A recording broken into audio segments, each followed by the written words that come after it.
कहानी एक भयानक और वीरान दृश्य से शुरू होती है। अनगिनत राक्षसी लाशें जमीन पर बिखरी पड़ी हैं। उनकी निर्जीव आकृतियां क्रूर युद्ध की गवाही देती हैं। इस नरसंहार के बीच एक युवा लड़की खड़ी है। उसका हाथ एक खंजर पकड़े हुए है जो विषैली अलौकिक आभा से धड़क रहा है। वह नायक से बात करती है। उसकी आवाज प्रशंसा और द्वेष के मिश्रण से टपकती है। उसे वास्तव में विशेष घोषित करती है। नायक घायल और खून से लथपथ एक पराजित राक्षस के अवशेषों पर पड़ा है। उसका शरीर खून से सना हुआ है। लड़की की छोटी बहन ठंडे स्वर में उसकी असाधारण उपलब्धि पर टिप्पणी करती है। केवल 100 वर्षों के सीमित जीवन काल के बावजूद उसने प्राचीन देवता के ऋणों को जीतने और राक्षसों की भीड़ को पराजित करने में कामयाबी हासिल की थी। फिर भी वह अपनी सच्ची मंशा प्रकट करती है। वह उस वस्तु को प्राप्त करने आई है जिसे पाने के लिए उसने इतनी मेहनत की थी। न्याय की आंख उसके गंभीर घावों के बावजूद नायक उसका सामना करता है। उसकी आवाज विश्वासघात से कांप रही है। वह जानना चाहता है कि उसकी छोटी बहन इस महत्वपूर्ण क्षण में उसके खिलाफ क्यों हो गई। उसका जवाब ठंडा और तिरस्कारपूर्ण है। वह एक चौंका देने वाली सच्चाई प्रकट करती है। वह उसका रक्त भाई नहीं है बल्कि केवल एक गोद लिया हुआ बच्चा है। एक तिरस्कारपूर्ण मुस्कान के साथ वह उनके पारिवारिक बंधन को खारिज कर देती है, यह कहते हुए कि उसे खुद को उसका भाई कहने का अधिकार नहीं है। जैसे ही वह बोलती है, सुनहरे बालों वाला सॉन्ग फेई उपहासपूर्ण लेकिन शांत स्वर में आगे आता है। वह छोटी बहन को उसके कठोर शब्दों के लिए डांटता है, लेकिन उसकी सच्ची मंशा स्पष्ट है। वह नायक की उपयोगिता और उसके अटूट प्रेम को स्वीकार करता है जिसका उन्होंने आई ऑफ जजमेंट को सुरक्षित करने के लिए शोषण किया। सॉन्ग फेई उनके धोखे की गहराई को प्रकट करता है। आत्मा रीपर खंजर जिसे छोटी बहन ने धारण किया था, नायक की जीवन शक्ति निचोड़ने के लिए डिजाइन किया गया था। उनकी जीत सुनिश्चित करने की योजना थी। नायक का क्रोध भड़क उठता है क्योंकि वह माता पिता के निधन के बाद अपनी छोटी बहन के लिए किए बलिदानों को याद करता है। उसने उसकी रक्षक की भूमिका निभाई थी, अनगिनत जोखिमों और कठिनाइयों का सामना किया था, विशेष रूप से देवताओं के खेल के आगमन के बाद। फिर भी उसकी नाराजगी सतह पर आ जाती है क्योंकि वह उस पर जीवन नियंत्रित करने का आरोप लगाती है, अनुशासन के बहाने हर कदम निर्देशित करने का। वह मानती है कि उसके प्रयास उपयोगी थे, लेकिन अब जब उनके पास न्याय की आंख है, उन्हें उसकी आवश्यकता नहीं। उसके शब्द उसके वर्षों की भक्ति का अंतिम क्रूर खारिज है। सॉन्ग फेई इस क्षण का लाभ उठाते हुए अपनी तलवार के साथ नायक पर झपटता है और उसे गरिमा से अपने भाग्य को स्वीकार करने का आग्रह करता है। वह वादा करता है कि वह छोटी बहन की देखभाल करेगा, लेकिन नायक का क्रोध चरम सीमा पर पहुंच जाता है। वह प्रतिज्ञा करता है कि मृत्यु में भी वह उन्हें कभी माफ नहीं करेगा। हालांकि इससे पहले कि वह कुछ कर सके, सॉन्ग फेई की तलवार घातक सटीकता के साथ वार करती है। एक ही निर्दयी गति में नायक की गर्दन को काट देती है। जैसे ही उसकी चेतना धुंधली होती है, नायक उस दुनिया पर विचार करता है जिसे देवताओं के खेल ने हमेशा के लिए बदल दिया है। 2025 में देवताओं का भूला हुआ खेल मानवता पर फिर से उतर आया था, जिससे सोते समय अनजान व्यक्तियों को एक भयानक और रहस्यमय क्षेत्र में खींचा जा रहा था। इस दुनिया में जीवन ही मुद्रा बन गया था। मृत्यु जीवन काल कम करती है, जबकि राक्षसों को मारने से जीवन काल पुनः प्राप्त होता है। खिलाड़ी खेल से कौशल निकाल सकते थे, अकल्पनीय शक्तियों का उपयोग करने के लिए अपनी जीवन शक्ति का उपभोग करते हुए वास्तव में मजबूत कुचल सकते हैं। अपने नंगे हाथों से टैंकों को कुचलना, तलवारों से हवाई जहाजों को काटना और परमाणु विस्फोटों का सामना करना। दुनिया अराजकता में डूब गई थी। आपदाएं जंगल की आग की तरह फैल रही थीं। नायक ने इस क्रूर नई वास्तविकता में जीवित रहते हुए अपनी छोटी बहन की रक्षा की थी। अनगिनत परीक्षाओं के माध्यम से उसने दुनिया के 100 सबसे मजबूत व्यक्तियों में से एक बनने के लिए अपने रास्ते को नाखूनों से खरोंच कर बनाया था और प्राचीन देवताओं के खंडहरों तक पहुंचने के लिए असंभव बाधाओं को पार किया था। वह नई दुनिया के शिखर पर था, केवल उस व्यक्ति द्वारा धोखा दिया गया जिसे उसने सबसे अधिक भरोसा किया था। उसके जीवन का काम और उसके बलिदान दूसरों के लिए एकमात्र सीढ़ी बनकर रह गए थे। मरते समय उसने कसम खाई कि अगर उसे दूसरा मौका मिला तो वह दूसरों के लिए नहीं बल्कि अपने लिए जिएगा। अचानक दृश्य बदल जाता है। नायक अपने बिस्तर में जागता है। उसका शरीर सुरक्षित है। भ्रमित वह सवाल करता है कि क्या वह वास्तव में वास्तविक दुनिया में लौट आया है। अपने फोन पर नजर डालते हुए वह 2025 की तारीख देखता है। उसे एहसास होता है वह 9 साल पहले उसी दिन पुनर्जन्म हुआ है जिस दिन देवताओं का खेल शुरू हुआ था। खिड़की से बाहर देखते हुए वह समझता है कि यह उसका दूसरा मौका है, अपनी नियति को फिर से लिखने का एक अवसर। बाहर की दुनिया अभी भी आने वाली आपदा से अनजान है, लेकिन नायक सच्चाई जानता है। इस बार वह किसी और के खेल में मोहरा नहीं बनेगा। इस बार वह सिलिंज जाएगा। कुछ समय बाद नायक की सुबह की शांति टूट जाती है। जैसे ही दरवाजा फटता है, उसकी छोटी बहन गुस्से से भरी हुई अंदर आती है। वह उस पर चिल्लाती है, जानना चाहती है कि उसने कॉल का जवाब क्यों नहीं दिया। नायक हाथ में कॉफी का कप लिए शांत और स्थिर बैठा रहता है। उसका चेहरा पढ़ा नहीं जा सकता, जैसे कि वह अपने विचारों में गुम हो। उसकी प्रतिक्रिया की कमी से निराश होकर वह अपना गुस्सा एक कचरे के डिब्बे को लात मारकर निकालती है, जिससे उसका सामान फर्श पर बिखर जाता है। नायक उसके गुस्से के दौरे को एक अलग शांतता के साथ देखता है। उसका मन अपने पिछले जीवन की घटनाओं की ओर बहक जाता है। उसे याद आता है कि जिस दिन देवताओं का भूला हुआ खेल आया था, उसने अपनी छोटी बहन के साथ एक गर्मा गर्म बहस की थी, जो कुछ समय से चल रही थी। उनके संघर्ष का स्रोत कोई और नहीं बल्कि सोंग फी था, प्रसिद्ध आइडल जिसने उसकी बहन का दिल जीत लिया था। उसकी नजरों में सोंग फी एक ग्लैमरस और अछूत सितारा था, लेकिन नायक सच्चाई जानता था। चमकदार बाहरी रूप के पीछे सोंग फी एक चालाक बदमाश था, जो अपने प्रशंसकों का शोषण करता था, पैसे और उससे भी बुरी चीजों के लिए। अपनी छोटी बहन को सोंग फी की योजनाओं का शिकार होने से बचाने के लिए नायक ने उससे जुड़ने से मना कर दिया था। फिर भी उसकी रक्षा के प्रयासों ने उनके बीच दरार पैदा कर दी थी। कृतज्ञता के बजाय उसे जीवन नियंत्रित करने और विकल्पों में हस्तक्षेप करने के आरोपों का सामना करना पड़ा। अब जैसे ही उसकी छोटी बहन अपनी तानाशाही जारी रखती है, वह सोंग फी की हाल की आइडल रैंकिंग में गिरावट के लिए उसे दोषी ठहराती है, यह दावा करते हुए कि यह इसलिए है क्योंकि नायक ने उसे पैसे देने से मना कर दिया था। उसके शब्द अधिकार और गलत गुस्से का एक बवंडर है, लेकिन नायक ने पर्याप्त सुन लिया है। एक तेज निर्णायक गति में वह अपनी सीट से उठता है और उसके चेहरे पर एक जोरदार थप्पड़ मारता है। प्रहार की ताकत से वह पीछे लड़खड़ा जाता है। उसकी आंखें सदमे से चौड़ी हो जाती हैं। आंसू उसकी आंखों में आंसू भर आते हैं। वह कांपने लगती है। उसकी आवाज कांपती है जब वह पूछती है कि उसने उसे मारने की हिम्मत कैसे की। नायक की नजर ठंडी और डरावनी है जब वह बोलता है। वह उसे बताता है कि उसके पास आज उससे बहस करने का न तो समय है और न ही इच्छा, लेकिन अगर वह अपनी लगातार चिल्लाहट जारी रखती है तो वह उसे खुद चुप कराने में संकोच नहीं करेगा। वह अपनी जेब से सुनहरा क्रेडिट कार्ड निकालकर उसकी ओर फेंकता है। वह बताता है कि इस कार्ड में उसके माता पिता द्वारा छोड़ा गया सारा पैसा है। वर्षों से उसने जिन कठिनाइयों का सामना किया है, उसके बावजूद उसने इसका एक भी पैसा नहीं छुआ, लेकिन आज वह उसे सब कुछ देने का फैसला करता है। उसे का अर्थ है एक महिला। आखिरी पैसे तक जैसे ही वह जाने के लिए मुड़ता है, वह जोड़ता है कि माता पिता की खातिर वह उससे बहस नहीं करेगा या यह नहीं बताएगा कि वह पैसे कैसे खर्च करती है। हालांकि उसे ध्यान से सुनना चाहिए। आज से वह अब उसे अपनी छोटी बहन नहीं मानता।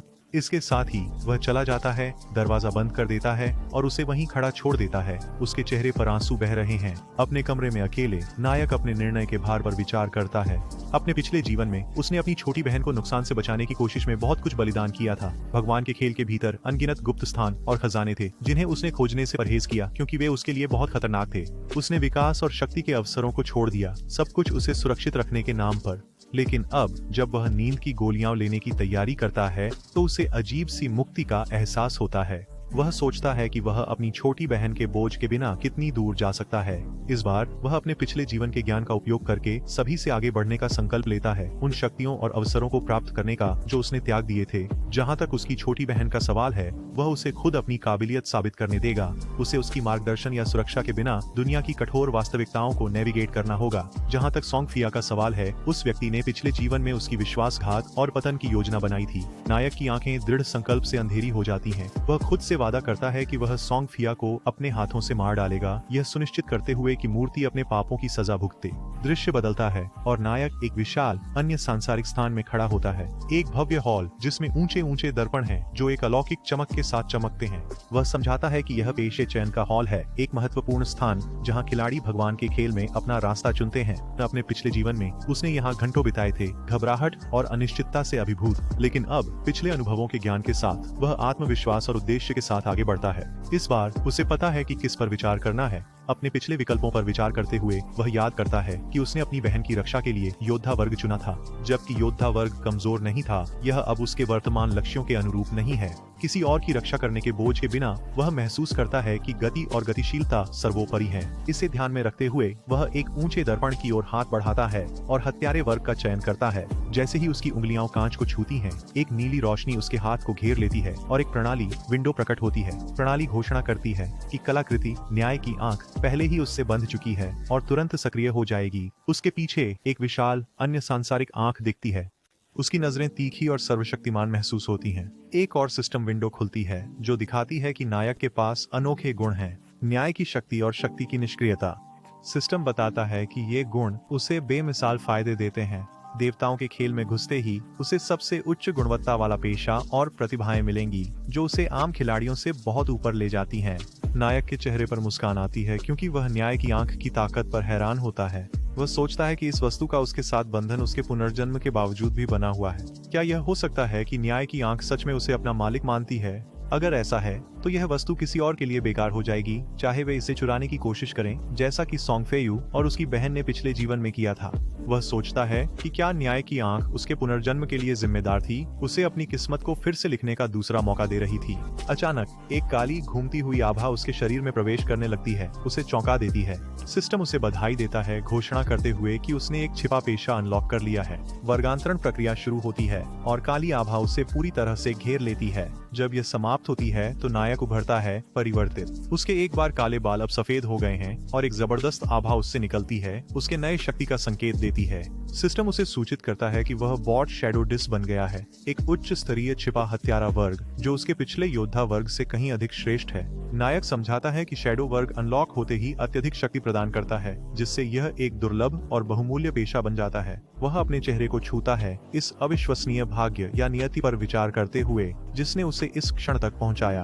पेशा चुनते समय एक छिपा हुआ वर्ग प्राप्त करने की संभावना हमेशा कम होती है। उनके निर्णय की क्षमता कौशल के कारण वह मामूली संभावना अब एक निश्चितता बन गई है। सिस्टम फिर न्याय की आंख द्वारा प्रदान की गई कुछ क्षमताओं का विवरण देता है। पहला है निर्णय की प्राधिकरण। इसे ब्रह्मांड की सबसे प्राचीन और आदिम ताकत कहा गया है, जो वास्तविकता को नियंत्रित करने वाले नियमों और आदेशों से परे है। हालांकि सिस्टम स्पष्ट करता है कि नायक दिव्यता की कमी के कारण इसकी पूरी ताकत को सक्रिय रूप से नहीं चला सकता। फिर भी इसके निष्क्रिय प्रभाव सक्रिय रहते हैं, उसे एक असाधारण बढ़त प्रदान करते हैं। नायक इस रहस्योद्घाटन से स्पष्ट रूप से आश्चर्यचकित है। अपने पिछले जीवन में देवताओं के खेल के 7वें वर्ष में मानवता को आदेश की ताकत के अस्तित्व के बारे में पता चला।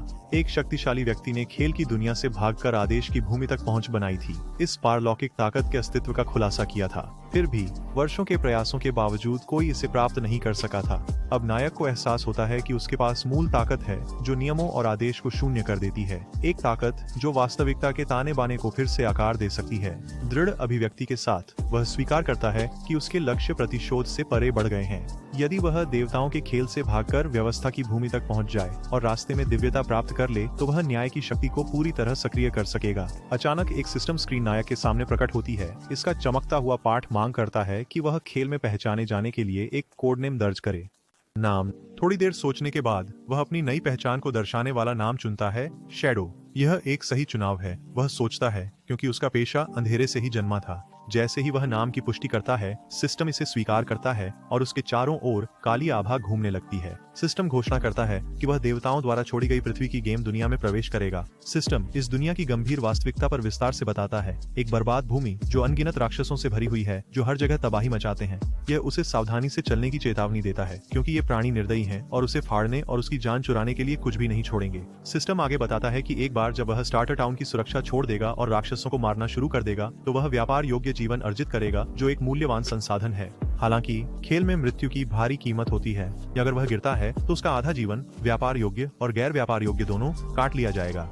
दांव ऊंचे हैं, लेकिन नायक अडिग है। दृश्य उसके स्टार्टर गांव, जिसे शेल टाउन के नाम से जाना जाता है, में आगमन की ओर शिफ्ट होता है। सिस्टम बताता है कि यह एक शांति क्षेत्र है, एक अभयारण्य जहां राक्षस प्रवेश नहीं कर सकते और खिलाड़ी एक दूसरे पर हमला करने से मना किए जाते हैं। यहाँ जीवन हानि दर न्यूनतम है, 1 गुना पर सेट। नायक अपने परिवेश को देखता है, यह देखते हुए कि अन्य खिलाड़ी जो ताजगी से खेल में खींचे गए हैं, अपनी स्थिति को समझने के लिए संघर्ष कर रहे हैं। वे भ्रम में बड़बड़ाते हैं, पूछते हैं कि वे यहाँ कैसे पहुँचे। कई लोग याद करते हैं कि वे सो गए थे, केवल पेशा चयन हॉल में जागने के लिए इस दुस्वप्न से अनजान थे जिसमें उन्हें धकेल दिया गया था। हालांकि नायक केंद्रित रहता है, ये भीड़ का निरीक्षण करता है, देखते हुए कि खेल ने कितनी जल्दी इतने लोगों को आकर्षित किया है। वह जानता है कि जल्द ही विभिन्न देशों के शक्तिशाली व्यक्ति उभरेंगे जो दुनिया को अपनी छवि में फिर से आकार देने की कोशिश करेंगे। अगर उसे आगे रहना है तो उसे जल्दी से कार्य करना होगा। जैसे ही वह शहर में चलता है, उसकी आकर्षक उपस्थिति ध्यान खींचती है। उसकी कस्टम मेड पोशाक और उससे निकलने वाली रहस्यमयी काली आभा उसे अन्य खिलाड़ियों से अलग और विशिष्ट बनाती है।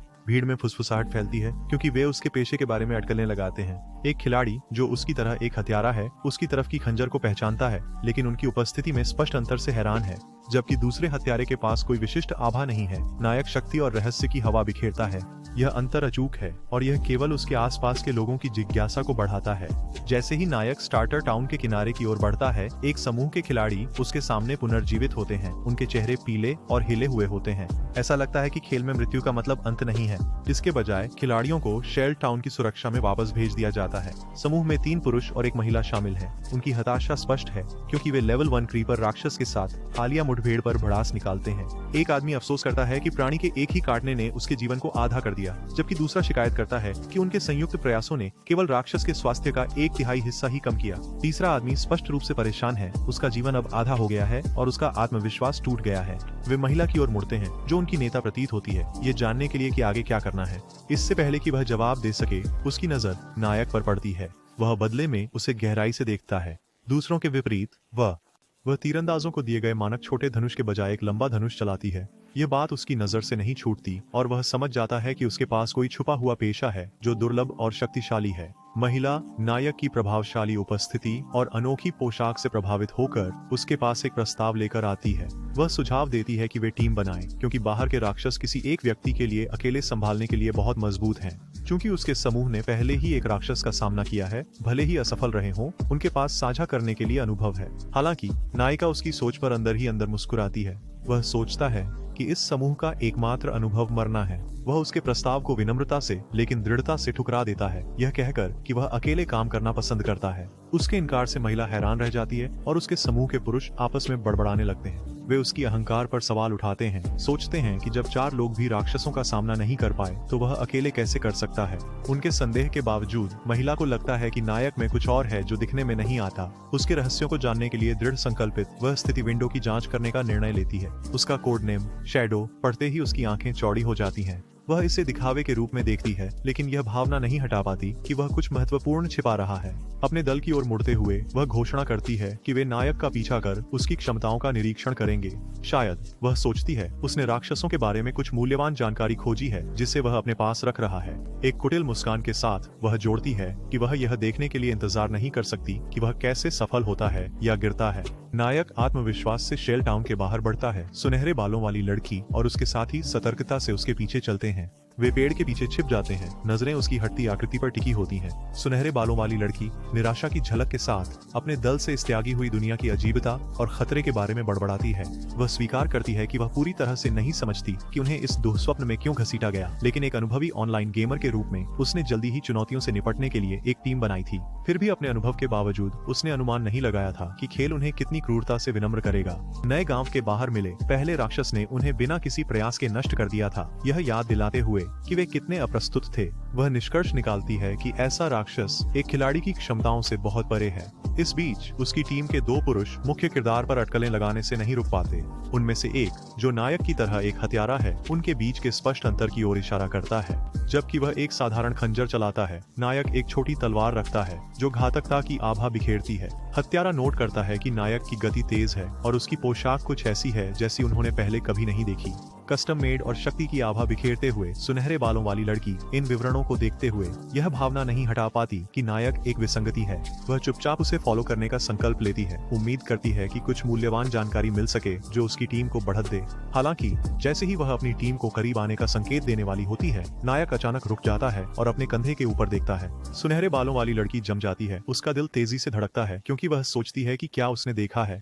मुख्य पात्र एक कौशल लेटेंट इमेज सक्रिय करता है। एक काली आभा उसके शरीर को घेर लेती है और वह पल में हवा में गायब हो जाता है, जैसे वह कभी वहां था ही नहीं। समूह स्तब्ध मौन में घूरता है। उनके दिमाग अभी देखे को समझने के लिए संघर्ष कर रहे हैं। उनकी टीम का हत्यारा सबसे पहले उभरता है, यह समझाते हुए कि मुख्य पात्र ने शायद स्टेल्थ क्षमता का उपयोग किया है, जो हत्यारों के लिए बुनियादी कौशल है। फिर भी वह मानता है कि मुख्य पात्र का कौशल अब तक देखी किसी भी चीज से अधिक प्रभावशाली है। गोरी लड़की हिल गई, लेकिन दृढ़ निश्चयी रही। यह तय किया कि मुख्य पात्र का पीछा करना अब विकल्प नहीं है। वह सुझाव देती है कि वे शुरुआती शहर की सुरक्षा में वापस लौटें और स्तर बढ़ाने के अन्य रास्तों का पता लगाएं। वह अपनी टीम को याद दिलाती है कि नए खिलाड़ियों का गांव के बाहर जाना खतरनाक है, खासकर जब उनकी जीवन प्रत्याशा पहली मौत के बाद आधी हो चुकी है। पुरुष सहमत होते हैं, यह अनुमान लगाते हुए कि शहर में खजाने के बक्से या मूल्यवान जानकारी वाले NPC छिपे हो सकते हैं। वे उम्मीद करते हैं कि बिना जान जोखिम में डाले मजबूत बनने का कोई तरीका है। इस बीच सिस्टम उस कौशल की व्याख्या करता है जिसका मुख्य पात्र ने अभी उपयोग किया है। लेटेंट इमेज उपयोगकर्ता को अदृश्य अवस्था में प्रवेश करने की अनुमति देता है, जिससे वे दुश्मनों और सहयोगियों दोनों के लिए अदृश्य हो जाते हैं। अदृश्य रहते हुए स्टेल्थ तोड़ने के बाद उपयोगकर्ता की पहली हड़ताल काफी अधिक शक्तिशाली होती है। इसके अतिरिक्त इनविजिबिलिटी मास्टरी स्किल अदृश्यता की अवधि को दोगुना कर देती है और स्टेल्थ स्तर को 1 से बढ़ा देती है। मुख्य पात्र स्वयं अपनी शैडो क्लास क्षमताओं की प्रभावशीलता से सुखद आश्चर्यचकित है। साधारण हथियारों के विपरीत, जिनकी स्टेल्थ को स्तर 1 पर आसानी से पता लगाया जा सकता है, उसके अद्वितीय कौशल सुनिश्चित करते हैं कि खेल के शुरुआती चरणों में न तो खिलाड़ी और न ही राक्षस उसकी उपस्थिति का पता लगा सकें। जैसे ही वह गोरी लड़की और उसकी टीम से दूर जाता है, मुख्य पात्र उन्हें भोले मूर्ख खारिज कर देता है। वह जानता है कि शुरुआती शहर शक्ति के लिए कोई शॉर्टकट नहीं देता। यह केवल खिलाड़ियों के लिए एक शरण है, एक अस्थायी आश्रय, जहाँ कमजोर लोग राक्षसों के लिए शिकार से ज्यादा कुछ नहीं है। उसका ध्यान अडिग रहता है क्योंकि वह अपनी यात्रा जारी रखता है। उसकी अदृश्यता अंततः समाप्त हो जाती है। वह नोट करता है कि कौशल की अवधि छोटी है, लेकिन इसका कूल डाउन सक्रिय होते ही शुरू हो जाता है, जिससे वह कुछ ही सेकंड में फिर से गायब हो सकता है। उसके सामने एक सिस्टम स्क्रीन प्रकट होती है जो उसकी वर्तमान स्थिति, उसका कोड नेम शैडो और उसका पेशा दिखाती है। छायाएं स्तर 1 पर प्रमुखता से प्रदर्शित होती हैं। उसके पास 75 वर्षों का गैर व्यापार योग्य जीवन काल और 0 वर्षों का व्यापार योग्य जीवन काल है। उसके गुण इस प्रकार हैं: ताकत 10 अंक के साथ 3 का बोनस, संविधान 10 अंक के साथ 3 का बोनस, फुर्ती 10 अंक के साथ 8 का बोनस और आत्मा 10 अंक के साथ 5 का बोनस। मुख्य पात्र समझाता है कि हर खिलाड़ी प्रत्येक गुण में 10 अंकों के साथ शुरू करता है। चुने गए पेशे के आधार पर बोनस अंक आवंटित किए जाते हैं। अपने पिछले जीवन में एक योद्धा के रूप में उसे केवल ताकत और सहनशक्ति में 3 बोनस अंक मिले थे। इस बार शैडो क्लास उसे सभी गुणों में बोनस अंक देता है, जिसमें फुर्ती को अतिरिक्त अंक मिलते हैं। 8 अंकों का खासा ऊंचा बूस्ट। एक और सिस्टम विंडो खुलती है जो बताती है कि उसके पास 5 मुफ्त विशेषता अंक हैं जिन्हें वह आवंटित कर सकता है। नायक अपने विकल्पों पर सोचने के लिए रुकता है। वह जानता है कि कई खिलाड़ी शुरुआत में ताकत या आत्मा को प्राथमिकता देते हैं, उम्मीद करते हैं कि वे अपनी शारीरिक शक्ति या जादुई क्षमताओं को बढ़ा सकें। हालांकि वह इस दृष्टिकोण को मौलिक रूप से त्रुटिपूर्ण मानता है। एक ऐसी दुनिया में जहां एक भी राक्षस का हमला घातक हो सकता है, बिना क्षति से बचने की गति के बिना शक्ति का कोई मतलब नहीं है। इसे ध्यान में रखते हुए वह सभी 5 अंक चपलता में डालता है, जिससे चपलता 10 अंक और कुल बोनस 13 हो जाता है। सिस्टम आवंटन की पुष्टि करता है और नायक को संतोष की लहर महसूस होती है। वह समझाता है कि खेल के शुरुआती चरणों में जीवित रहने की कुंजी चपलता है। चाहे कोई ताकत या आत्मा में कितना भी निवेश करे, एक राक्षस का एक ही प्रहार विनाशकारी हो सकता है। अपनी गति को अधिकतम करके वह अपने दुश्मनों को मात दे सकता है, बिना क्षति के हमला कर सकता है। जैसे ही नायक आगे बढ़ता है, उसकी तेज इंद्रियां एक हल्की गहरी आवाज को पकड़ लेती हैं। वह रुकता है, उसकी नजरें संकीर्ण हो जाती हैं क्योंकि वह क्षेत्र को स्कैन करता है। वहाँ छाया में छिपा एक विकृत प्राणी है, एक स्तर, एक क्रीपर, जिसे सिस्टम द्वारा सामान्य चिन्हित किया गया है। राक्षस का विकृत रूप और भयानक आवाजें हवा में सिहरन पैदा करती हैं, लेकिन नायक शांत रहता है। वह इस प्राणी को पहचानता है क्योंकि इसने पहले सुनहरे बालों वाली लड़की की टीम को नष्ट किया था। उसके शरीर पर उनके संघर्ष के निशान हैं, जो सुझाव देते हैं कि वे अभिभूत होने से पहले कुछ क्षति पहुंचाने में सफल रहे थे। क्रीपर नायक की उपस्थिति को महसूस करते हुए एक गहरी गर्जना के साथ उस पर झपटता है। फिर भी नायक नहीं झिझकता। वह सहजता से हमले को चकमा देता है। उसकी हरकतें तरल और सटीक होती हैं क्योंकि वह बचता है। वह समझाता है कि क्रीपर राक्षस अपने जीवन शक्ति की असीम भूख के लिए कुख्यात हैं। जब वे किसी खिलाड़ी को मारते हैं तो वे उसके जीवन काल को अवशोषित कर लेते हैं, जिससे वे मजबूत होते हैं और विकसित होते हैं। इस क्रीपर के शरीर पर घाव इस बात का प्रमाण है कि सुनहरे बालों वाली लड़की की टीम ने बहादुरी से लड़ाई लड़ी थी, लेकिन उनके प्रयासों ने केवल अपरिहार्य को टाला था। अपनी कलाई के एक झटके के साथ नायक अपनी छोटी तलवार खींचता है। उसके शरीर से काला आभा निकलने लगती है। आंखें खतरनाक लाल रंग में चमकने लगती हैं क्योंकि वह अपनी लेटेंट इमेज स्किल सक्रिय करता है। एक पल में वह दृष्टि से गायब हो जाता है, क्रीपर को भ्रमित और असहाय छोड़ देता है। राक्षस गुर्राता है, सिर घुमाता है और मायावी शिकार की तलाश करता है। उसे अज्ञात नायक पहले से ही ऊपर है, हमला करने के लिए तैयार है। वह उतरते ही अपने स्टील्थ को निष्क्रिय कर देता है। उसकी तलवार हवा में घातक सटीकता से काटती है। इस तकनीक को strike to break the stealth के रूप में जाना जाता है, जो लेटेंट इमेज स्किल द्वारा दी गई बढ़ी हुई हमलावर शक्ति का लाभ उठाती है, एक विनाशकारी प्रहार देती है। सिस्टम तुरंत उसके हमले की सफलता की पुष्टि करता है। एक स्क्रीन प्रकट होती है जो दी गई क्षति को प्रदर्शित करती है। एक चौंका देने वाले 174 अंक स्तर एक क्रीपर गिर जाता है। उसका निर्जीव रूप ऊर्जा में घुल जाता है। नायक को 10 अनुभव अंक मिलते हैं, लेकिन वह भी क्षण भर के लिए उस क्षति की विशालता से चकित हो जाता है जो उसने पहुंचाई थी। उसने शक्तिशाली प्रहार की उम्मीद की थी, लेकिन यह विनाश का स्तर उसकी उम्मीदों से कहीं अधिक था। सिस्टम बताता है कि उसकी बैकस्टैब स्किल ने दुश्मन पर हमला करते समय महत्वपूर्ण भूमिका निभाई। जब दुश्मन उनकी दृष्टि से बाहर था, नुकसान दोगुना हो जाता है, जो नायक को एक घातक शिकारी में बदल देता है। जैसे ही वह इस स्किल के निहितार्थ समझता है, उसके पिछले जीवन की यादें उमड़ने लगती हैं। उसे याद आता है कि एक योद्धा के रूप में उसने जिन कठिन लड़ाइयों का सामना किया था, उनमें एक महत्वपूर्ण हिट से केवल 40 अंक का नुकसान हुआ था। एक अकेले क्रीपर को हराना एक बहुत बड़ा काम था, जिससे वह घायल और थका हुआ रह जाता था। उस समय उसका ध्यान अपनी छोटी बहन की रक्षा पर था, अपनी वृद्धि का बलिदान करके उसकी सुरक्षा सुनिश्चित करना। उसने उसे पुरस्कारों का बड़ा हिस्सा दिया था, जिससे वह हमेशा कमजोर बना रहता था। लेकिन अब चीजें अलग हैं। इस बार वह अपने लिए लड़ता है और परिणाम खुद बोलते हैं। सिस्टम उसे उसके पुरस्कारों के बारे में बताता है। 3 दिन की व्यापार योग्य जीवन और 54 साल और 155 दिन की अव्यापार योग्य जीवन का विवरण। नायक अपने हाथ में राक्षस की ऊर्जा को कुचलता है, शक्ति की लहर का आनंद लेते हुए। लेकिन पुरस्कार यहीं खत्म नहीं होते। एक और सिस्टम विंडो प्रकट होती है, यह घोषणा करते हुए कि न्याय का अधिकार सक्रिय हो गया है। सिस्टम उसे अनंत विकास प्रतिभा प्राप्त करने पर बधाई देता है, जो एक दुर्लभ और शक्तिशाली क्षमता है। यह प्रतिभा उसे एकल मोड में राक्षसों को मारकर विकास अंक अर्जित करने देती है, जिनका उपयोग वह अपनी स्किल्स उन्नत करने के लिए कर सकता है। इसके अतिरिक्त वह हर 24 घंटे में स्वचालित रूप से 5 विकास अंक प्राप्त करेगा, जिसमें एकल बॉस स्किल्स से 100% विकास अंक अर्जित करने की क्षमता होगी। वर्तमान में उसके पास 5 विकास अंक हैं। जैसे ही नायक सिस्टम की जानकारी को समझता है, एक विचार उसके मन में आता है। क्या अनंत विकास स्किल उसकी मौजूदा क्षमताओं को उन्नत कर सकता है? अपने पिछले जीवन में ऐसा कोई विचार सुना नहीं गया था। चाहे वह गियर हो या स्किल बुक, किसी राक्षस द्वारा गिराए गए आइटम का ग्रेड कोई भी हो, यह हमेशा अपने मूल स्तर पर ही रहता था। यह खेल का स्थापित नियम था। फिर भी यह अनंत विकास स्किल उन सिद्धांतों को चुनौती देता है, आदेश की बाधाओं को पार करता है। इस क्षमता की अपार संभावनाओं ने उसकी जिज्ञासा को बढ़ा दिया। अपनी सीमाओं का परीक्षण करने के लिए उत्सुक, वह अपनी स्किल्स, बैकस्टैब और प्रोफेशन शैडो को विकास के लिए चुनता है। जैसे ही वह अपना चयन करता है, एक सिस्टम नोटिफिकेशन उसके सामने प्रकट होती है। 4 विकास अंकों की खपत और उसकी क्षमताओं के सफल उन्नयन की पुष्टि करती है। पहला उन्नयन उसकी शैडो पेशा में है, जो अब कांस्य स्तर की स्किल में उन्नत हो गया है। सुधार उल्लेखनीय है। वह अब 1216 सेकंड के लिए स्टेल्थ मोड में प्रवेश कर सकता है, हमले के दौरान भी पूरी तरह से अदृश्य रहते हुए। इसके अलावा अदृश्यता को तोड़ने वाले हमले की शक्ति 60 से बढ़कर 80 हो गई है, जबकि इसके कूलडाउन समय को 28 सेकंड से घटाकर 26 सेकंड कर दिया गया है। अगला, उसकी प्रारंभिक स्किल बैकस्टैब खराब से सामान्य गुणवत्ता में उन्नत हो गया है। इसका निष्क्रिय प्रभाव अब पीछे से या दुश्मन की दृष्टि के क्षेत्र के बाहर से हमला करते समय नुकसान को 10% से बढ़ाकर 15% कर देता है। इन उन्नयनों की सीमा को महसूस करते हुए वह नोट करता है कि उसकी छिपी हुई छाया स्किल की अवधि 16 सेकंड तक बढ़ गई है, जब इसे मास्टरी प्रभाव के साथ जोड़ा जाता है।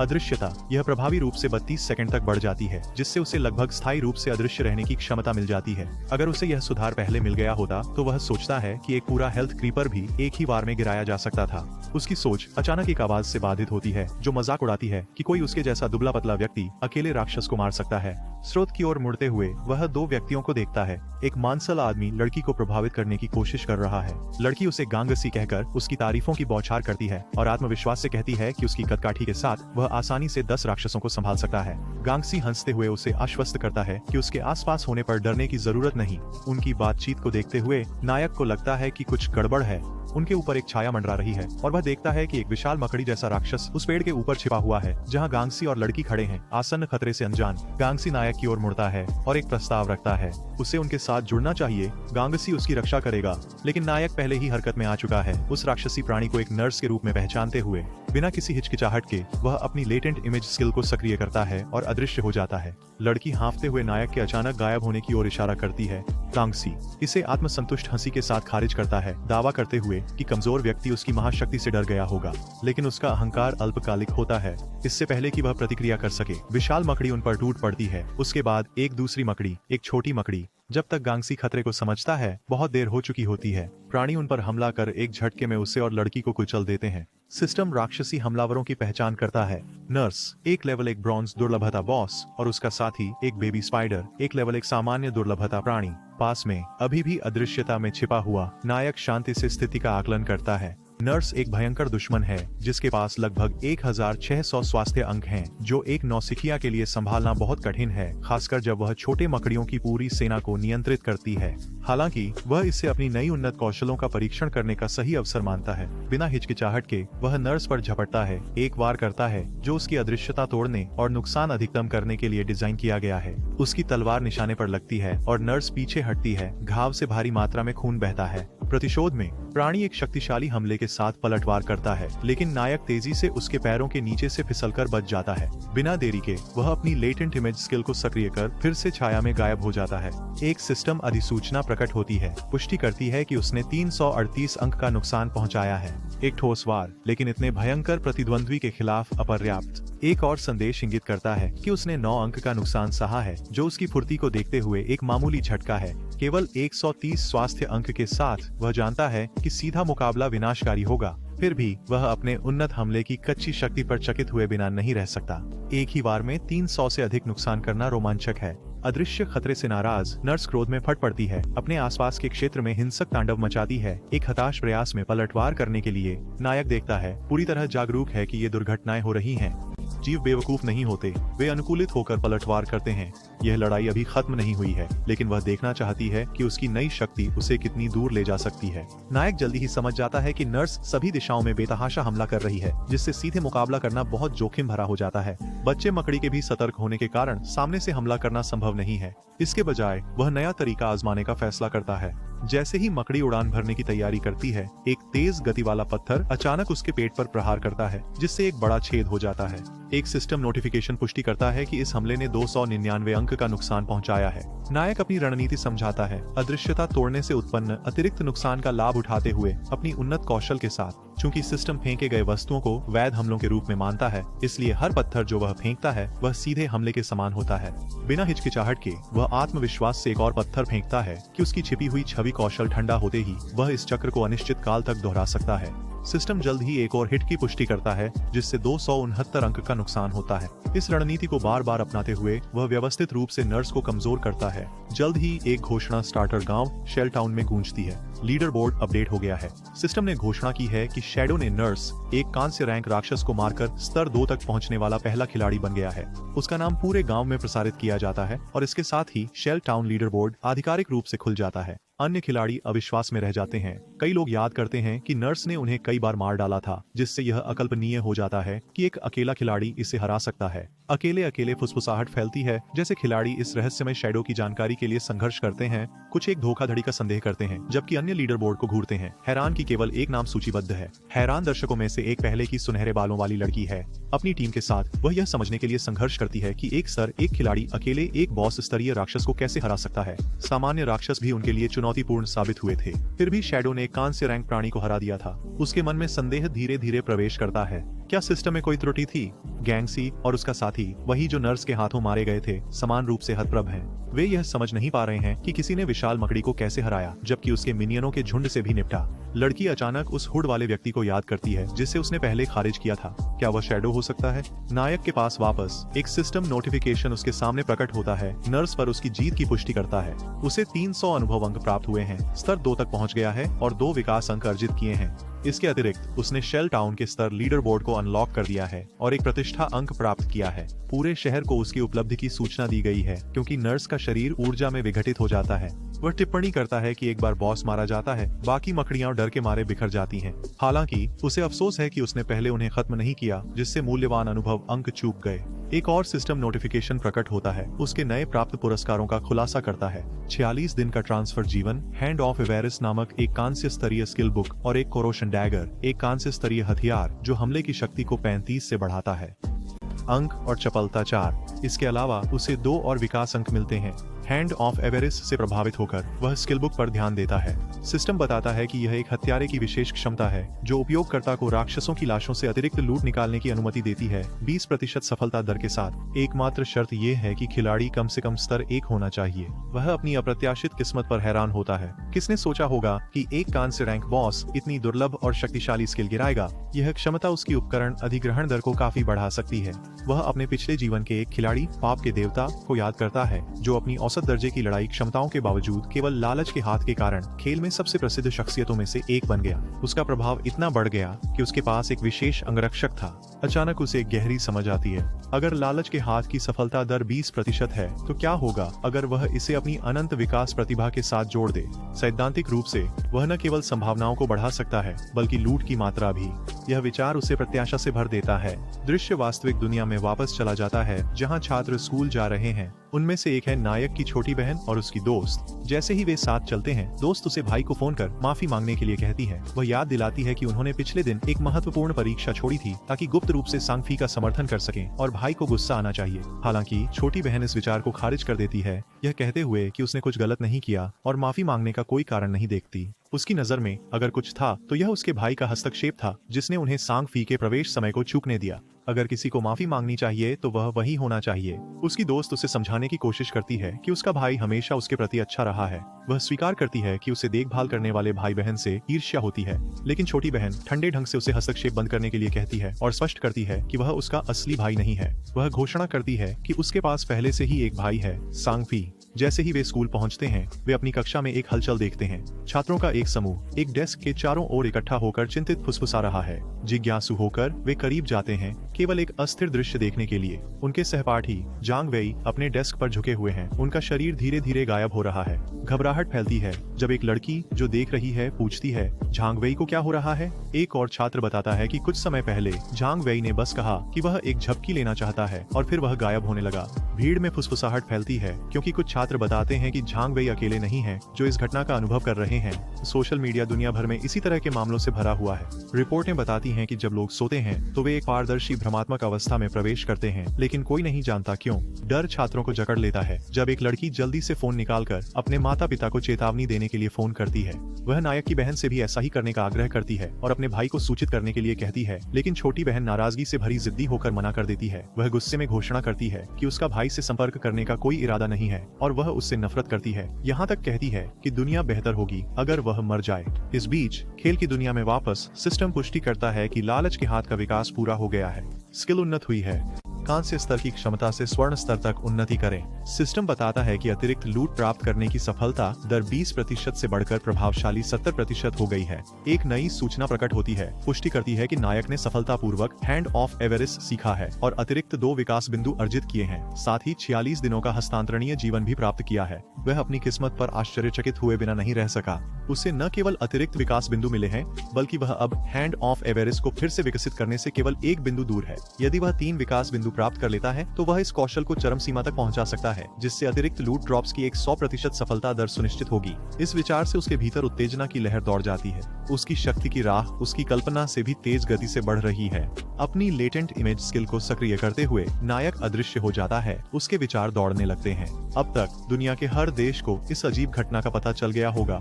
लोग सो जाते हैं और फिर कभी नहीं जागते। यह केवल समय की बात है जब एक विशाल संख्या में खिलाड़ी खेल में शामिल होंगे और उसे उनसे आगे रहना होगा। उसकी प्राथमिकता बेहतर उपकरण सुरक्षित करना है, जिससे उसे प्रतिस्पर्धा से पहले एक लाभ मिल सके। सिस्टम सूचना पुष्टि करती है कि उसने सफलतापूर्वक कोरोडेड डैगर सुसज्जित किया है, जो कांस्य स्तर का हथियार है और उसकी आक्रमण शक्ति को 34 व चपलता को 4 अंक बढ़ाता है। वह सोचता है कि जल्द ही लोग समझ जाएंगे कि खेल से कौशल और उपकरण वास्तविकता में स्थानांतरित किए जा सकते हैं। जब ऐसा होगा तो दुनिया अराजकता में डूब जाएगी। उसे याद आता है कि निष्कर्षण संभव होने के लिए 2 शर्तें पूरी होनी चाहिए: स्तर 10 तक पहुंचना और पर्याप्त मात्रा में हस्तांतरणीय जीवन जमा करना। स्थिति विंडो की जांच करते हुए वह मानता है कि केवल राक्षसों को मारना पर्याप्त नहीं होगा। प्रक्रिया बहुत धीमी है। यदि वह अपनी प्रगति तेज करना चाहता है तो उसे अधिक शक्तिशाली बॉस राक्षसों का शिकार करना होगा। उसके विचार दूर से आने वाली लड़ाई की आवाजों से बाधित होते हैं। शोर का पीछा करते हुए वह एक चट्टान के किनारे पर पहुंचता है, नीचे की स्थिति का आकलन करने के लिए झांकता है। उसके नीचे खिलाड़ियों का एक समूह रनर नामक स्तर 2 के कांस्य राक्षस के खिलाफ लड़ाई में फंसा है और अभिभूत प्रतीत हो रहा है। उसके होंठों पर व्यंग्यात्मक मुस्कान खेल जाती है। जब वह ध्यान खोने वाला था तो एक अफसर उसकी गोद में आ गिरता है। उसकी नजरें तेज हो जाती हैं जब वह एक लड़ाकू को पहचानता है, वांग मेंग। उसने यहाँ उसे मिलने की उम्मीद नहीं की थी, लेकिन वांग मेंग के बारे में अफवाहें कुछ सच्चाई रखती हैं। अटकलों के अनुसार जब वांग मेंग ने forgotten game of the gods में प्रवेश किया तो उसने 6 खिलाड़ियों की एक टीम बनाई जिनके पास छिपे हुए पेशे थे। जैसे जैसे लड़ाई आगे बढ़ती है, वांग मेंग अपनी होली बैरियर स्किल को सक्रिय करता है, एक सुनहरी ढाल को बुलाता है जो उसे रनर के निरंतर हमलों से बचाती है। नायक चुपचाप देखता है, ध्यान देता है कि वांग मेंग का छिपा हुआ पेशा सेक्रेट शील्ड वॉरियर उसे एक सामान्य योद्धा के आधार गुणों का 2 गुना देता है, साथ ही एक अजेयता कौशल भी। दृश्य बदलता है जब एक लाल बालों वाला जादूगर आगे बढ़ता है, एक शक्तिशाली अग्निगोला मंत्र को चैनल करता है, प्रक्षेप्य रनर से टकराता है, लेकिन किए गए नुकसान केवल 70 अंक होते हैं। नायक उसे मेज प्रॉफिट के रूप में पहचानता है, जो एक जादूगर के मंत्र के नुकसान को 2 गुना करता है और भविष्यवाणी अग्निगोला क्षमता तक पहुंच देता है। इसके बाद उसका ध्यान एक चीज पर जाता है। समूह में एक आर्चर और एक पुजारी है। आर्चर, जो लंबी धनुष का उपयोग करता है, एक तेज नजर वाला आर्चर है जो सामान्य आर्चर से 2 गुना गुणों का दावा करता है और लगातार तीर चलाने की क्षमता रखता है। इस बीच पुजारी, एक ओरेकल पुजारी, एक साधारण पुजारी की तुलना में 2 गुना उपचार क्षमताओं का मालिक है और एक शक्तिशाली समूह उपचार कौशल के साथ शुरू होता है। आर्चर की निरंतर बौछार और जादूगर के जादुई हमले के बावजूद धावक बस बहुत तेज है, आसानी से उनके हमलों से बचता है। लड़ाई तब मोड़ लेती है जब राक्षस वांग मेंग को एक विनाशकारी प्रहार करता है, उसकी पवित्र बाधा को तोड़ता है और उसे पीछे की ओर उड़ा देता है। वांग मेंग ठीक होने के लिए संघर्ष करता है। आर्चर निराशा व्यक्त करता है। धावक की गति के कारण लंबी दूरी के हमले को अंजाम देना लगभग असंभव हो जाता है। ओरेकल पुजारी से उपचार प्राप्त करते हुए वांग मेंग दृढ़ रहता है। यदि वे अपनी रणनीति जारी रखते हैं, हमला करते हुए जबकि वह टैंक करता है और पुजारी समर्थन देता है, तो वे जीत हासिल करेंगे। ऊपर से देखते हुए नायक वांग मेंग के आशावाद पर मुस्कुराता है। उसकी रणनीति सिद्धांत में काम कर सकती है, लेकिन यह युद्ध क्षेत्र है। लड़ाई जितनी लंबी खिंचती है, अवांछित ध्यान आकर्षित करने की संभावना उतनी ही बढ़ जाती है। मानो किसी संकेत पर काले आकृतियां छाया से उभरती हैं। नायक एक नए खतरे को देखकर अपनी आंखें संकुचित करता है। प्रदूषक, ये स्तर 2 सामान्य स्तरीय राक्षस मोटे गहरे भूरे कीचड़ से ढके हुए दूरस्थ हमलों में विशेषज्ञ होते हैं। जैसे ही राक्षस आगे बढ़ते हैं, वांग मेंग की अभिव्यक्ति चिंता में बदल जाती है। उसके एक साथी आगे बढ़ता है, उसे आने वाले खतरे की चेतावनी देता है। खिलाड़ी प्रदूषकों पर एक विशाल तलवार चलाता है, लेकिन सभी को झटका देते हुए हमला मुश्किल से एक निशान छोड़ता है, केवल 33 अंक का नुकसान करता है। ध्यान से देखते हुए नायक की रुचि बढ़ जाती है। इस टीम के पास छिपे हुए पेशे हैं जिनका उसने पहले कभी सामना नहीं किया। फिर भी उनकी अनूठी क्षमताओं के बावजूद वे भी इन प्राणियों के खिलाफ संघर्ष करते हुए प्रतीत होते हैं। जैसे ही प्रदूषक ने अपना पलटवार शुरू किया, उसने अपने मुंह से एक चिपचिपा कीचड़ जैसा गूं फेंका, खिलाड़ियों को जगह में फंसा दिया। वांग मेंग के साथ ही घृणा में पीछे हट गए, असहनीय दुर्गंध की शिकायत करते हुए। अचल, उनकी गति शून्य हो गई। इस बीच एक और प्रदूषक लाल बालों वाली जादूगर लड़की का बेरहमी से पीछा कर रहा था, जो घबराहट में मदद के लिए पुकार रही थी। उसी क्षण हमारे नायक ने हस्तक्षेप करने का निर्णय लिया। बिना चेतावनी के वह पहाड़ी के ऊपर से गायब हो गया। एक पल बाद जादूगर का पीछा करने वाला राक्षस एक ही वार में सिरविहीन हो गया। वांग मेंग और उसकी टीम स्तब्ध चुप्पी में रह गई।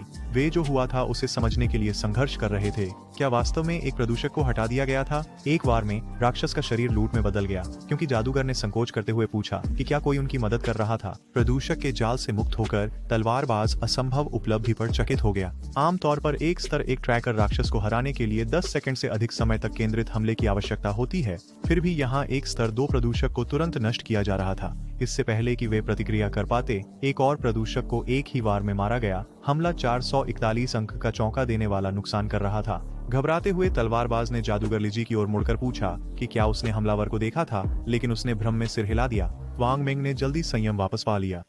अपनी टीम को इकट्ठा करते हुए उसने उन्हें ध्यान केंद्रित रहने का निर्देश दिया, मानते हुए कि अदृश्य साथी मदद कर रहा था, लेकिन उन्हें अभी भी लड़ना था। इस बीच हमारा नायक, जो अभी भी अदृश्य था, चुपचाप वांग मेंग के पीछे एक पेड़ की शाखा पर बैठ गया। जैसे ही टीम ने अपनी नजरें फिर से धावक पर केंद्रित की, वांग मेंग ने देखा कि संदूषकों को खत्म करने के बाद उनका एकमात्र बचा हुआ दुश्मन धावक ही था। तभी हमारे नायक के सामने एक सिस्टम स्क्रीन प्रकट हुई, जिसने पुष्टि की कि उसने 2 स्तर 2 संदूषकों को मार डाला था, जिससे उसे 40 अनुभव अंक और एक अतिरिक्त विकास बिंदु प्राप्त हुआ। इसके अलावा सिस्टम ने उसे सूचित किया कि उसने एक नई कौशल पुस्तक झड़ डार्ट, एक मानक स्तर की हत्यारा कौशल प्राप्त की थी। इसके साथ ही उसने 8 दिनों का हस्तांतरणीय जीवन भी प्राप्त किया। सिस्टम स्क्रीन को देखते हुए हमारे नायक ने झड़ डार्ट कौशल के बारे में सोचा।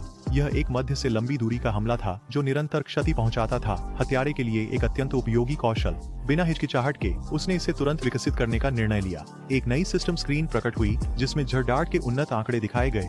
कौशल सामान्य रैंक से चांदी की रैंक में विकसित हो गया था। सिस्टम ने इसके संवर्धनों का विवरण दिया। अब झरडार्ट को 14 मीटर की दूरी तक फेंका जा सकता था और प्रभाव पर यह 120 की आधार हमला क्षति पहुंचाते हुए दुश्मन को नुकसान पहुंचाता था। इसके अतिरिक्त यह तुरंत लक्ष्य पर झर की स्थिति डाल देगा, जिससे 5 सेकंड के लिए प्रति सेकंड 50% निरंतर क्षति होगी। हालांकि प्रभाव को स्टैक नहीं किया जा सकता था। इस क्षमता का कूल डाउन केवल 5 सेकंड था और इसे सीखने के लिए उपयोगकर्ता का कम से कम स्तर 2 होना चाहिए। नायक ने अपनी नई शक्ति पर मुस्कुराया। इस कौशल से वह दुश्मनों को तब कमजोर कर सकता था जब तक वे समझ नहीं पाते कि उन्हें क्या मारा।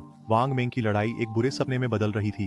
धावक राक्षस ने उसे पूरी तरह से हावी कर लिया। उसकी गति और ताकत उसकी अपनी से कहीं अधिक थी। जैसे ही उसने अपने ढाल को उठाया, प्राणी के पंजे उसकी बगल में घुस गए, निर्दयता से मांस को चीरते हुए। इससे पहले कि वह संभल पाता, जानवर ने फिर से हमला किया। उसके पंजे उसके शरीर में और गहरे धंस गए। उसे एक गुड़िया की तरह जमीन से उठा लिया। उसकी ढाल जमीन पर गिर गई और उसके होंठों से दर्द की एक चीख निकल गई।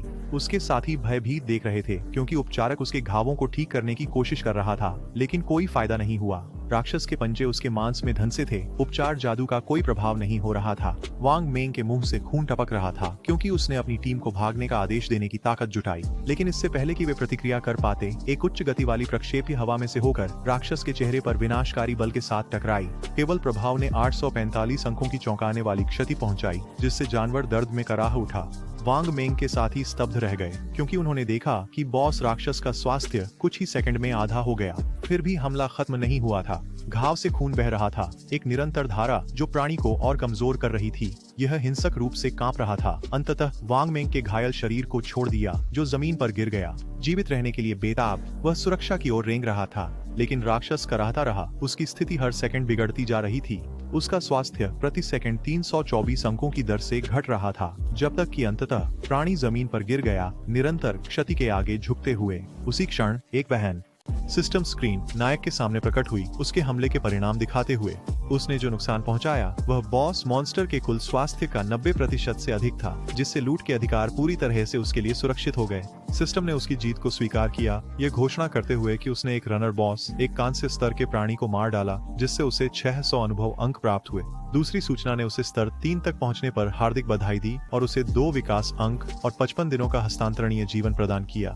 सहज प्रभुत्व की आभा के साथ खड़ा नायक ने परिणाम का मूल्यांकन किया। उसे उम्मीद नहीं थी कि जहर डार्ट का निरंतर नुकसान प्रभाव, उसकी अदृश्यता तोड़ने की कौशल और समग्र वर्ग यांत्रिकी के साथ इतनी सहजता से काम करेगा। उसे एहसास हुआ अपनी चोरी की क्षमताओं का लाभ उठाकर वह अनिश्चित काल तक अदृश्य रह सकता था, अंतहीन जहर डार्ट फेंक सकता था। इस रणनीति पर उसने सोचा कि यह उसे शुरुआती और मध्य खेल चरणों में एक अजेय शक्ति बना देगी, जिससे कोई भी मॉन्स्टर उसके खिलाफ खड़ा नहीं हो सकेगा। इस बीच वांग मेंग सदमे में रहा, देखते हुए कि बॉस मॉन्स्टर उसकी आंखों के सामने लूट में बदल गया। छिद्रित होने का दर्द इतना असहनीय, इतना परेशान करने वाला वास्तविक था कि एक पल के लिए उसने सवाल किया कि क्या यह वास्तव में एक खेल था। उसकी भ्रमित सोच लगभग तुरंत बाधित हो गई, जब लूट उसकी आंखों के सामने गायब हो गई, एक पल में छीन ली गई। यह मायावी आभा किसान का काम था, इतनी तेजी से चल रहा था कि वांग मेंग ने उसे देखा भी नहीं। संघर्ष करते हुए वांग मेंग ने कृतज्ञता में सिर झुका लिया। मुझे नहीं पता कि किसने हमें बचाया, उसने स्वीकार किया, लेकिन मैं आभारी हूँ। छाया से नायक की आवाज गूंजी, अपनी पहचान छुपाते हुए। आपको दूसरों पर इतना भरोसा नहीं करना चाहिए, उसने चेतावनी दी, खासकर इस तरह के जंगल में। वांग मेंग ने सिर हिलाया, सबक आत्मसात करते हुए। मैं समझता हूँ, याद दिलाने के लिए धन्यवाद, उसने जवाब दिया। जब आप लूट की जांच कर रहे हो तो मैं आपको परेशान नहीं करूंगा। मेरा नाम वांग मेंग है।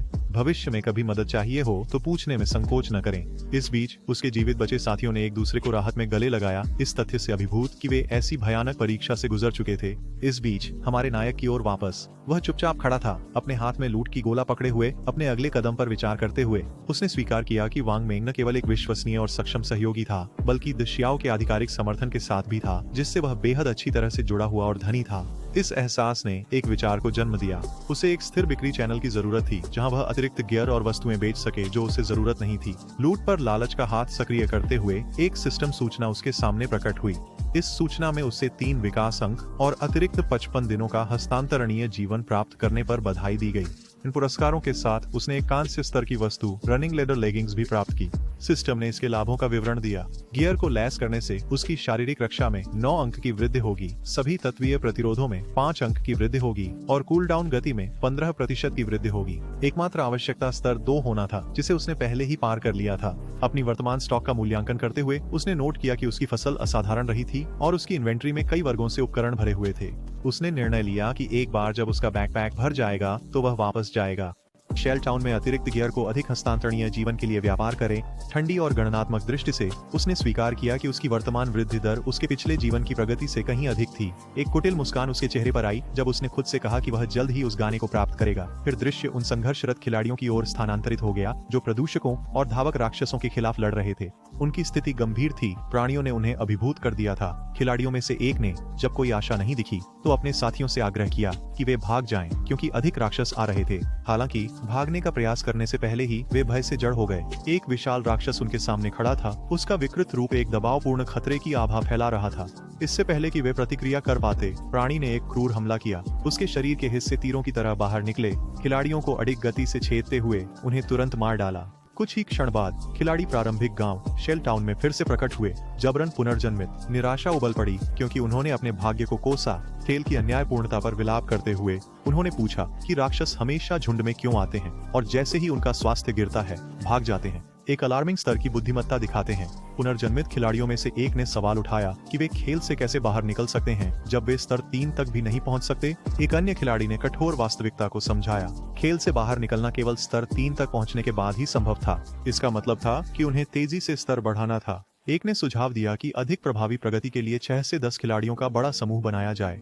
हालांकि एक अन्य ने इस विचार को खारिज कर दिया, यह बताते हुए कि उसने 10 के समूह को राक्षसों के झुंड द्वारा मारे जाते देखा था।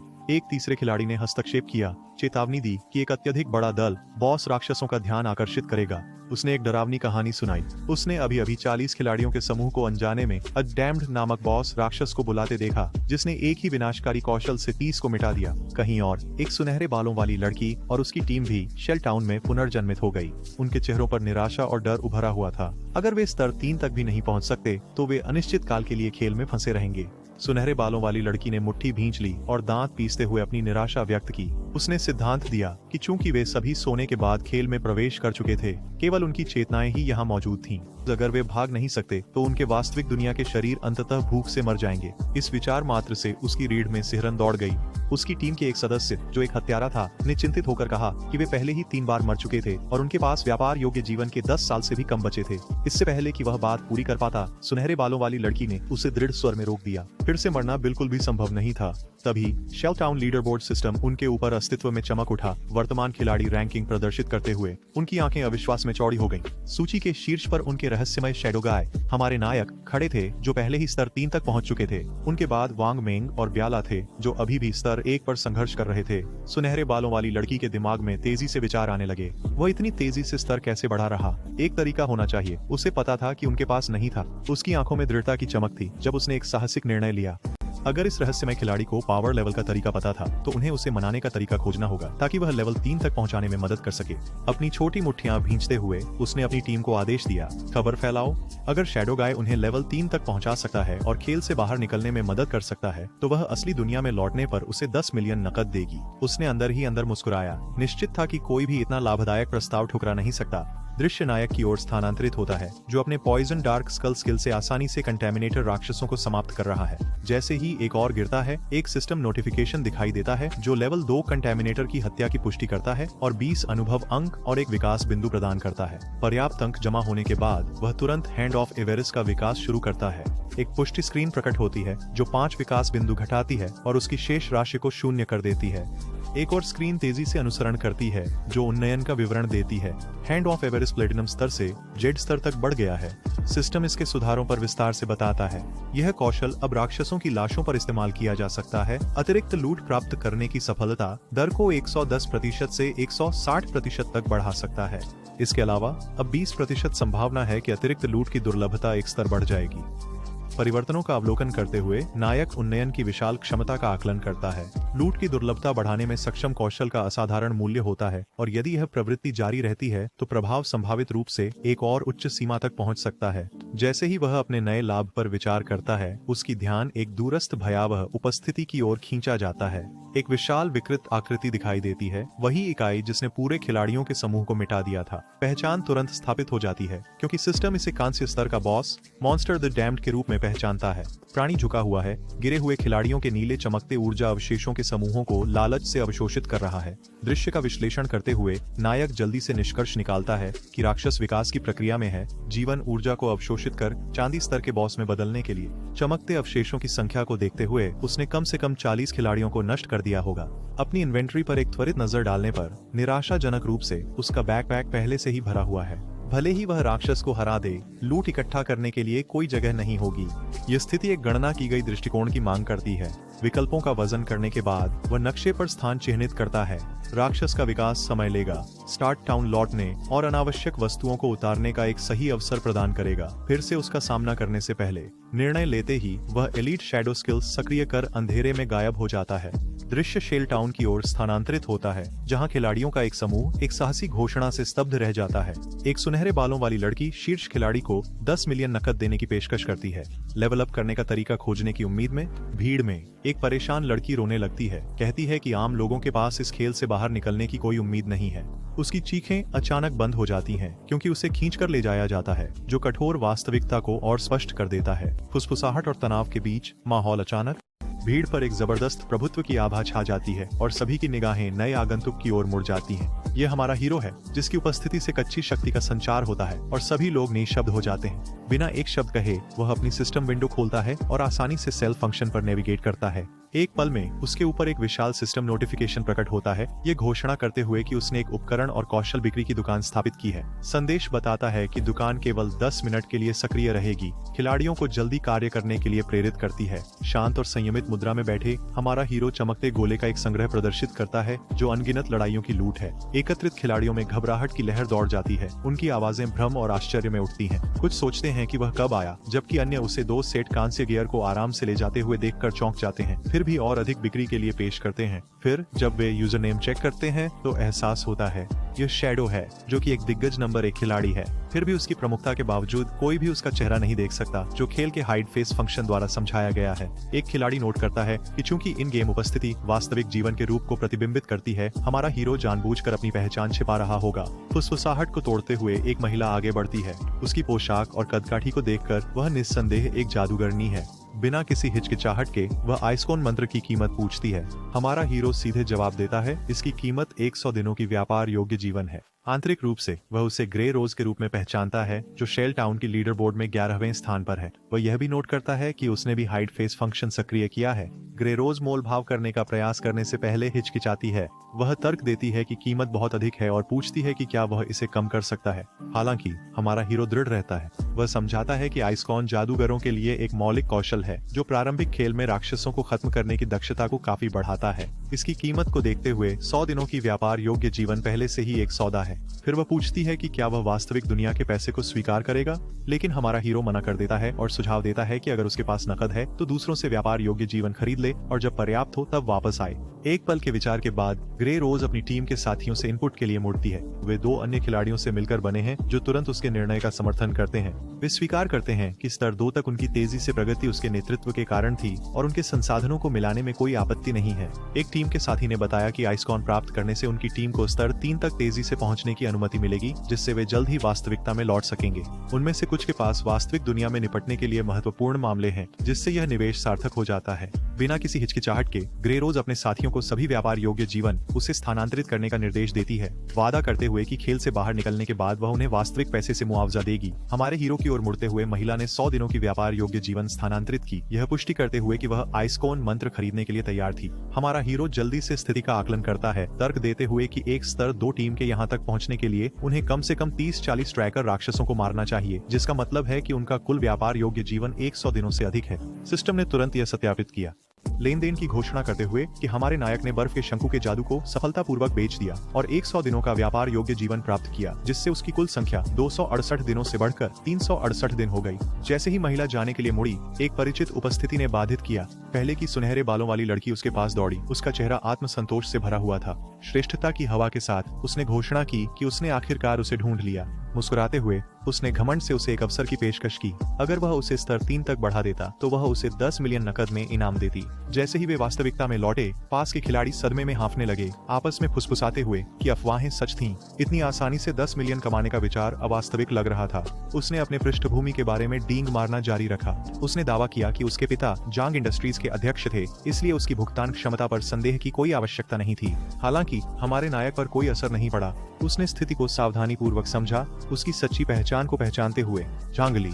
अपने पिछले जीवन में वह एक कुख्यात अपराध सिंडिकेट की नेता थी, जिसे बाद में अधिकारियों ने समाप्त कर दिया था। रिपोर्टों ने उसकी रणनीति का खुलासा किया था। लोगों को व्यापार योग्य जीवन के बदले नकद की पेशकश के साथ लुभाना, केवल उन्हें अपहरण और गुलाम बनाना। विरोध करने वालों को वास्तविक दुनिया में भयानक अंत का सामना करना पड़ता था। एक ठंडी अडिग अभिव्यक्ति के साथ हमारे नायक ने उसकी पेशकश को सिरे से खारिज कर दिया। उसे जाने के लिए कह दिया। कियान कैली अविश्वास में जमी रही। वह समझ नहीं पा रही थी कि कोई इतना सुनहरा अवसर क्यों ठुकरा देगा। उसके चेहरे पर निराशा की झलक आई जब उसने उसे चेतावनी दी कि खेल में उसकी वर्तमान ताकत के बावजूद कोई वास्तव में नहीं समझता कि क्या हो रहा है। उसने उसे आश्वासन दिया कि उसके साथ होने से उसे विलासिता का जीवन मिलेगा, कारें, घर, महिलाएं, जो कुछ भी वह चाहता था। लेकिन हमारे नायक ने कोई प्रतिक्रिया नहीं दी।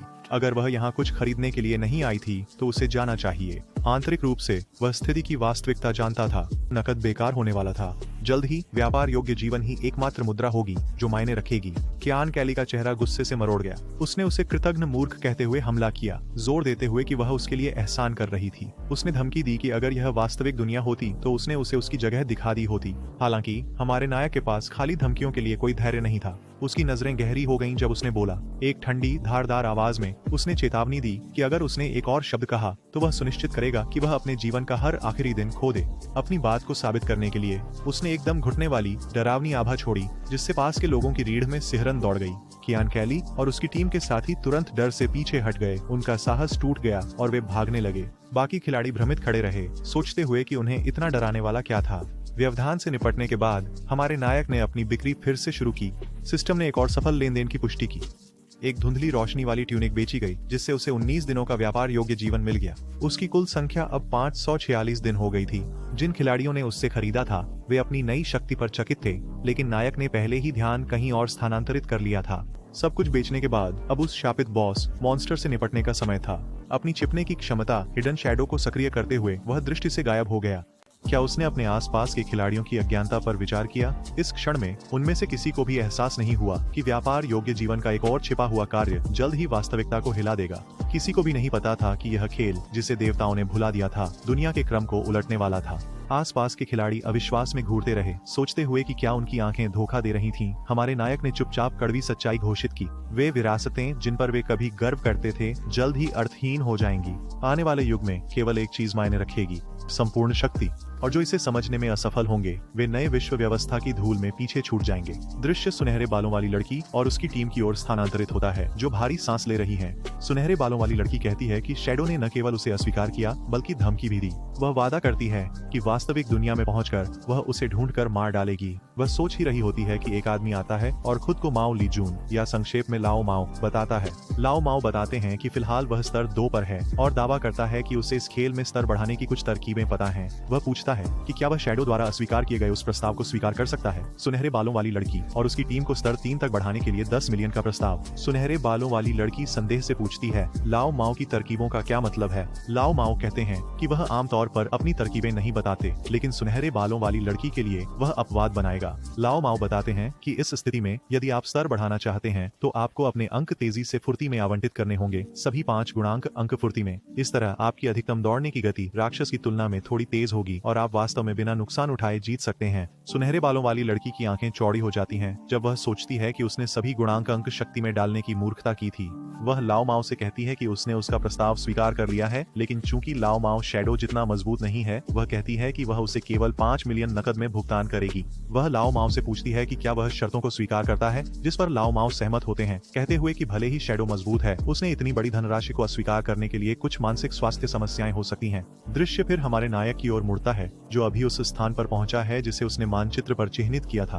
अभी भी छिपे मोड़ में हमारा लड़का बताता है कि शापित राक्षस सिल्वर रैंक तक उन्नत हो चुका है और उसके शरीर को घेरने वाली ग्रे धुंध देखकर लगता है कि यह अभी भी विकसित हो रहा है।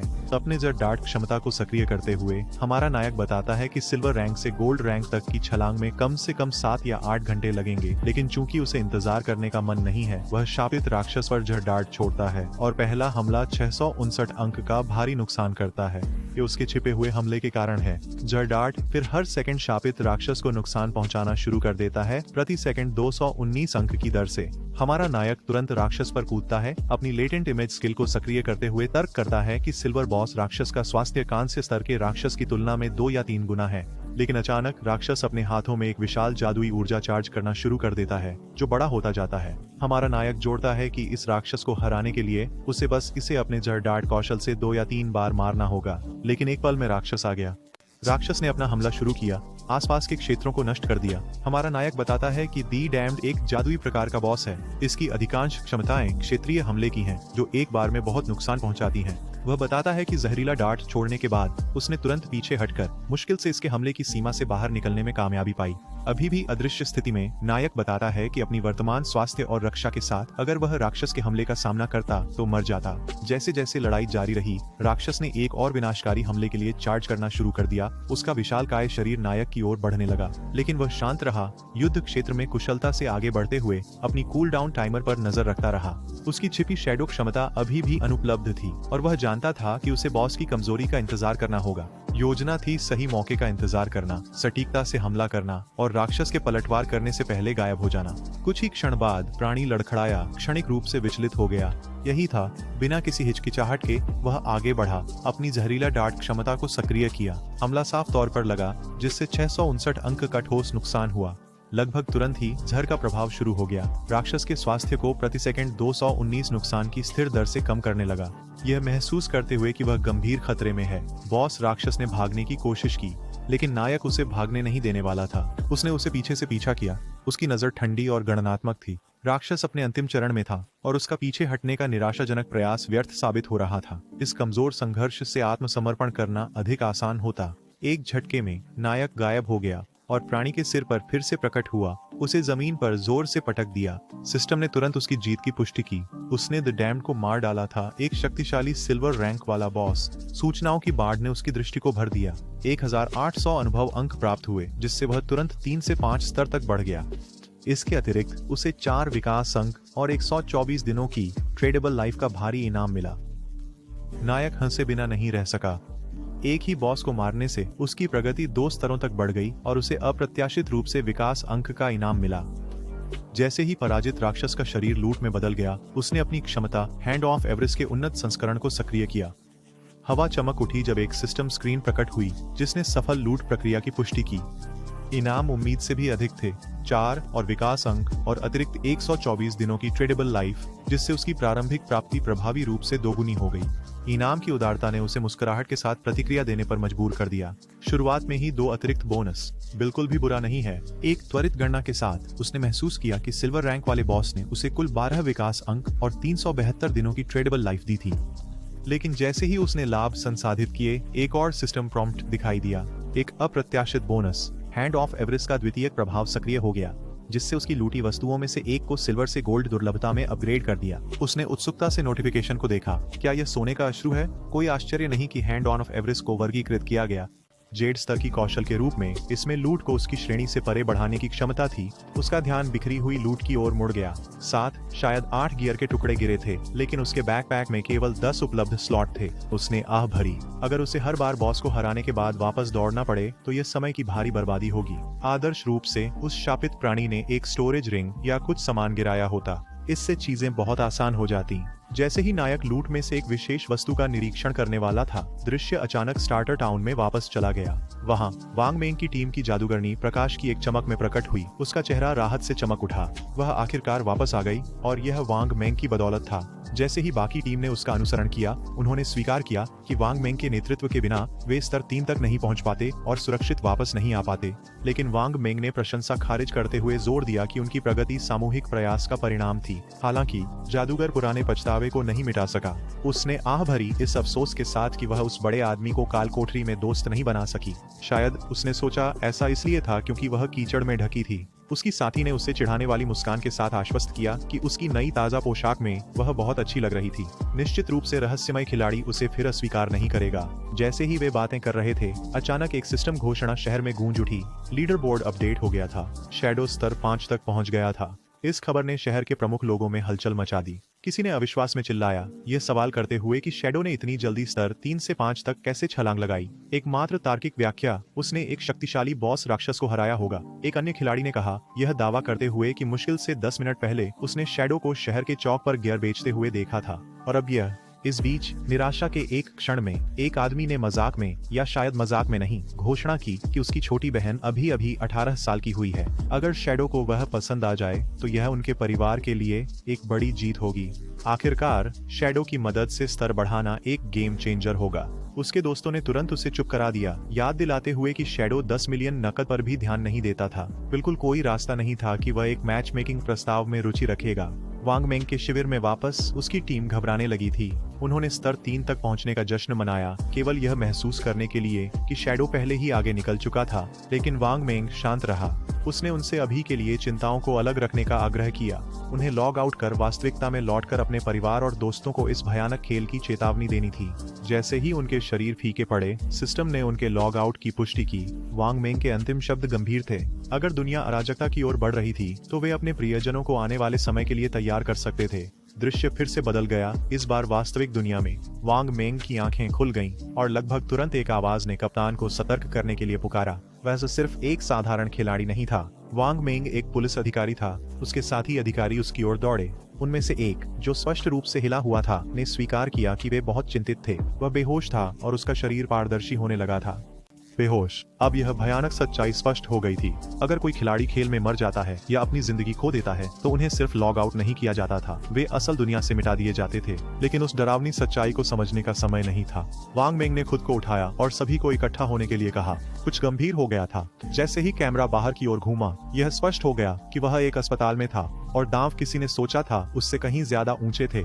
और यहीं पर इस मनहवा रिकैप का हिस्सा समाप्त होता है। अगर आपने इसे अंत तक देखा है तो टिप्पणियों में भाग 3 डालें ताकि मुझे पता चले। और मत भूलिए, लाइक बटन दबाने से हमें 600 लाइक्स का लक्ष्य पाने में मदद मिलती है। देखने के लिए धन्यवाद और मैं आपको अगले वीडियो में मिलूंगा।